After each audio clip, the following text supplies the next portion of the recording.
Hi everyone, কেমন আছো তোমরা সবাই? আশা করছি সবাই খুব ভালো আছো। আমার একটি মিনি ব্লগে আবার স্বাগত সবাইকে। সকাল সকাল মা দেখি পরোটা করেছে, আর বৃষ্টির মধ্যে ও এসেছিল, ওকে পরোটা দিলাম ফার্স্টে। তারপরে কিছু ব্যাগের কাজ ছিল, ব্যাগের কাজ কমপ্লিট করে দুপুরবেলা লাঞ্চ করতে বসে পড়েছি আমি আর মা একসাথে। তারপরে নিজে ফ্রেশ হয়ে ঘরটা একটু ঝাড়পোছ করে নিলাম, জামা প্যান্ট কিছু গোছানো ছিল। আর আমার জন্য প্রথম ভিডিও ভাইরাল হয়েছিল এই জামা প্যান্ট গোছানো দিয়ে। আজ তো সারাদিনই বৃষ্টি হলো। দুপুরবেলা এক হইচইতে একটা সিরিজ দেখলাম, সন্ধ্যাবেলা ভাই চপ নিয়ে এসেছিল, সেটা খেলাম। কি হয়েছে, দরজা খুলতে পারছো না?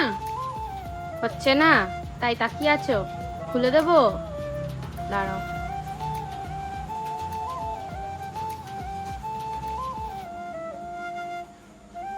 খুলে দেবো। ঘরের দরজা দেওয়া থাকলে কালু ঠিক এইভাবে এসেই বসে থাকে, কখন ওকে দরজাটা খুলে দেওয়া হবে। যাই হোক, রাত্রেবেলাও পরোটা হবে আজকে। আমরা খেয়েছি চপ আর কালু খেয়েছি ট্রিট। ব্যাস এভাবেই আজকে দিনটা কাটালাম। টাটা।